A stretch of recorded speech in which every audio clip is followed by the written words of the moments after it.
왕십리 회군 왜 이게 궁금하거든요. 여러 취재에 따르면 그리고 조금 전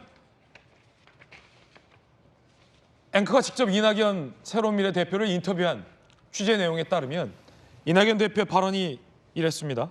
분명한 건 함께할 방법과 일이 모색됐다는 겁니다. 그건 임종석 전 실장이 민주당을 탈당해서 이낙연 대표의 새로운 미래와 무언가 함께할 얘기가 다 됐다라는 의미로 해석됩니다. 함께하는 방법이 모색됐고 우리가 그에 따라 출마 선언을 연기했다. 그리고 함께하려고 했었는데 그게 임종석 전 실장의 돌연 회군으로 무산돼서 내가 출마 선언을 하루 늦게 한 거다. 그리고 그 이후에 임 전 실장은 연락이 없더라. 라는 내용 조금 전 앵커의 모닝콜로 취재 확인했습니다. 이낙연 대표의 어제 이야기 한번 들어보시죠. 이후에는 임종석 실장이랑 더 연락을 하실 의향이 있으신지? 사람인데 연락은 하겠지요. 단지 오늘 아침에는 전화가 통하지 않았습니다. 회동을 요청하신 건지 그리고 또 그 회동에서 어떤 내용이 오갔는지 어떤 얘기가 있었는지는 제가 말하지 않는 것이 좋겠고요. 회동에 관해서는 임 실장이 먼저 연락한 것이 맞습니다. 이낙연 대표는 이 말을 아끼고 있습니다. 이 임 전 실장의 마음을 한편으로는 이해하는 것도 있고 임 전 실장에게 무언가 나쁜 이야기가 화살이 향하지 않기 위한 배려일 것 같기도 한데 여기서의 궁금증은 지금 취재는 다 됐어요. 사실 거진 기사 쓰기만 하면 되는 상황인데 김광삼 변호사님 마음을 굳혔고 함께하기로 다 약속이 됐는데 그날 무언가 임종석 전 실장이 돌연 전화를 받지 않았다라는 보도도 나오고 회군을 했다라는 겁니다. 왜? 그 이유가 뭘까? 근데 이제 그 말 하기에 앞서요. 이낙연 전 대표는 말은 저렇게 하는데 엄청 화가 났을 거예요. 분노가 치밀을 거예요. 하지만 지금 그럴 상황이 아니잖아요. 뭐 이삭죽게 하고 한 명이라도 더 데려가야 하는데 이게 적으로 삼으면 앞으로 이번 총선에서 좀 불리할 수 있으니까 이제 속을 삭히면서 완곡하게 얘기하지만 속으로는 뭔 저런 사람이 있나 이런 생각을 할 거예요. 네, 김광삼 변호사님 뭐 개인적 견해인데 왜 왕십리에서 회군했을까? 일단요. 이제 만났는데 광주 출마하겠다고 했다는 거 아닙니까? 네. 근데 본인이 이제 장고를 하는 거예요. 광주 출마해서 내가 얻을 게 무엇인가. 그래서 일단 출마하기로 했는데 가만히 생각해 보니까 출마하면 일단 민주당을 떠나는 거거든요. 임종석 전 실장이 그렇죠. 그러면 민주당에 돌아오기도 힘들고. 아니 그런 광주 출마하기 전에 생각해야 되는 거 아닙니까? 이제 출마하기로 다 하고 나중에 생각하는 사람이 어디 있습니까? 임종석 실장이 실수한 거죠. 이번에 지금 중성동 갑에서 임종석이 공천을 받느냐 안 받느냐 가지고 지금 우리가 한 달 이상 논의했잖아요. 그래서 그로 인해서 임종석이 영웅이 된 거예요. 그래서 공천에서 컷업 당하면서 본인이 대권주자로 갈 수 있는 프리엄을 다 얻은 거죠. 네. 그러면 본인이 결단력이 있어야 돼요. 무소속 가든지 당에 남든지. 그래 하는데 우물쭈물 하는 거예요. 갈팡질팡. 그러니까 제가 임종석 실장이 이전부터 스타일이 꼭 그랬거든요. 그래서 이번에 어떻게 보면 임종석 실장이 정치적인 위상을 한번 높일 수 있는 기회가 절에 온 겁니다. 그러면 본인이 나갈 것이냐 안 나갈 것이냐 딱 결단을 해야 돼요.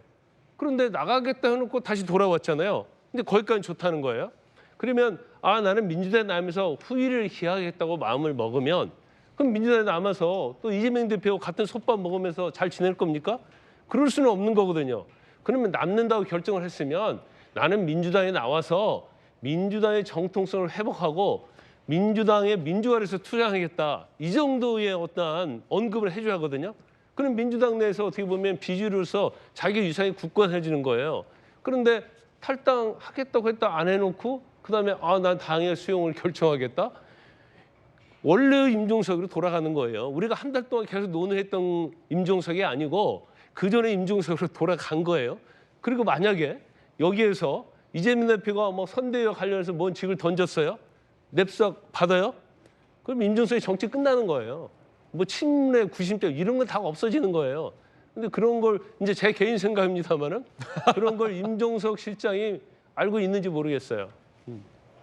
김광삼 변호사님의 개인적인 견해입니다. 흥미로운 건 2일에 이낙연 대표와 얘기가 다 됐고 3일에 임종석 전 실장이 광주를 내려갔다는 겁니다. 그리고 무언가 마음속에서 회군이 있었다. 함께 보시죠. 광주에서 무슨 일이? 광주 방문 뒤 당에 남기로 결정. 2일에 다 얘기가 됐고 이낙연 대표랑 3일에 광주에서 그 오래된 동지들과 만났죠. 송갑석 의원과 강기정 시장 만났다는 겁니다. 혹시 저분들이 탈당을 만류한 것 아닐까? 임종석 전 실장 측 국민의힘 과반 의석 확보 저지에 힘 보태는 쪽으로 마음이 기울었다. 이건 또 무슨 얘기일까? 알쏭달쏭. 앞에서 우리 김광삼 변호사님이 그 말씀을 했는데 좀 두 가지를 볼 수 있을 것 같아요. 네. 하나는 이런 결정을 왜 했을까 파트가 하나가 있고 이런 결정을 좀 어떻게 봐야 될까 두 가지가 좀 있는 것 같은데. 시즌이 2개입니까? 시즌 1, 2? 네네. 근데 이제 어제 이제 제가 말씀드렸었는데 하나는 지금 두 가지 판단이 미치지 않았을까라는 게 좀 여러 가지 여의도에서 도는 얘기인데요. 지금 민주당이 총선이 쉽지 않을 거다라는 좀 의견이 많이 있거든요. 언론에도 그런 보도가 많이 있는데 지금 임종석 비서실장이 이후에 남아가지고 당 대표 선거를 비롯한 당권 선거까지를 보는데 다만 본인이 탈당을 해버리면 총선 패배의 책임이 분산되는 측면이 있다. 뭐 이재명 대표의 이러저런 과오가 아니라 임종석 실장의 과오도 같이 뭐 되는 것처럼 또는 친문 진영의 과오도 되는 것처럼 이런 게 하나가 있고 두 번째는 여러 가지 뭐 우리가 확인할 수는 없지만 문재인 대통령이 뭔가 관여하지 않았을까. 왜냐하면 홍영표 의원이 어제 이제 그 문재인 대통령을 만났는데 문재인 대통령이 현재 민주당 공천에 대한 최초의 목소리, 그러니까 메시지를 냈거든요. 안타까워라는 네 글자를 내셨는데요.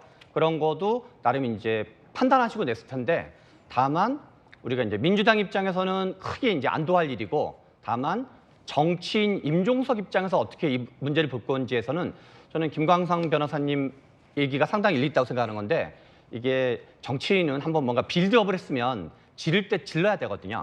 그런데 뭔가 빌드업을 쭉 해가지고 주목도가 높아졌는데 저는 하려고 합니다만 안 할 겁니다. 딱 얘기를 해버리면 지금은 뭔가 비명진영의 구심점이 되고 이재명 대표에 맞서는 어떤 리더로서 주목도를 끌어올렸다가 딱 이게 접는 순간 뭐야 이거 약간 그런 측면이 있어가지고 제가 보기에는 임종석 비서실장이 뭔가 본인에 대한 여러 가지 정치적 고려도 안 할 수 없을 텐데 정치인이니까 근데 이게 실제로 뭐 친문의 리더, 비명의 리더로서도 이게 적절한 건가? 네. 어떤 좀 더 넓게 보면 그러니까 이거는 정치인 임종석에서 이제 판단인 건데요. 네. 그런 점에서 저는 좀 정치적으로 이게 임종석 비서실장 본인에게 좀 효과적인 판단이었는지는 좀 논란의 여지가 있는 것 같습니다. 뭐야 이거다, 뭐야 이거 네 글자로 줄이면 새로운 미래 김용훈 대변인 계시니까 좀 진실 좀 여쭤볼게요. 첫 번째, 임종석 전 실장이 먼저 연락 와서 이낙연 대표 만나자고 한 거죠? 그거는 이낙연 대표가 확인을 한 사안이고요. 임종석이 먼저 연락 왔다. 네, 네. 그러면 이낙연 대표와 2일에 만나서 함께 하기로 다 얘기도 된 것 또한 맞죠? 근데 이낙연 대표가 대화 내용은 얘기할 수 없다 했지만 2일 날 만나고 그 다음 날 3일에 광주 출마 선언이 예정돼 있는데 그거를 연기를 했습니다. 예. 연기 이후로 민주 세력의 결집과 확장을 위해서 시급히 할 일이 있다. 시급히 할 일이 있다. 그 얘기는 뭔가 새로운 판이 짜여지는 거 있다라는 사실 긍정적인 좀 신호로 볼 수밖에 없었습니다. 아이 네. 왜 그러십니까? 취재 다 끝났다니까요. 조금 전 이낙연 대표 직접 모닝콜 연결했을 때 함께 할 수 있는 일이 모색됐다. 이런 표현 쓰셨다는 건 이렇게 해석해도 되는 거잖아요. 임숙 전 실장도 함께 하기로 마음을 했다. 그러니까 최종 확답을 받았는지 그것까지는 모르겠어요. 네. 어쨌든 그런 분위기로 가고 있었기 때문에 광주 출마도 연기를 했는데 지금 결과적으로 보면 저도 같은 연장선에서 얘기를 하고 싶어요. 지금 임종석 그 실장의 판단은 그런 거지 않습니까? 당에 남아서 후위를 도모하겠다는 거예요. 그런데 와싱 상담하고 나면 나중에 기회가 저절로 주어집니까?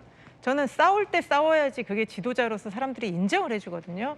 지금 민주당의 많은 분들이 이재명 대표와 이재명의 민주당이 반대를 하면서도 그런 생각이지 않습니까?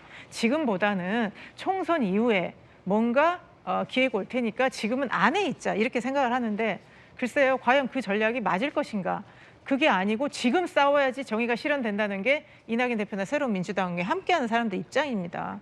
지금 싸우지 않고 이재명 대표의 저거를 문제를 외치면서도 싸우지 않았던 사람들한테 8월 전당대회가 됐을 때 당원들이 그래 당신들 참 오랫동안 잘 기다리셨습니다. 잘 참았습니다. 이렇게 얘기를 할까요? 저는 완전히 새로운 국면이 올 것 같고요. 지금이라도 저는 총선을 앞두고 뜻이 있는 분들은 떨치 일어나야 된다. 그런 생각입니다. 네, 이와 관련해서 이제 임종석 전 실장은 이낙연 대표와 뭐 무언가 최종적으로 확답을 한 게 아니라 끝까지 이제 고민하던 와중이었고 결국은 총선 이후 전당대회를 바라보자는 마음에 잔류를 선택했다라는 쪽으로 해석하면 되겠군요.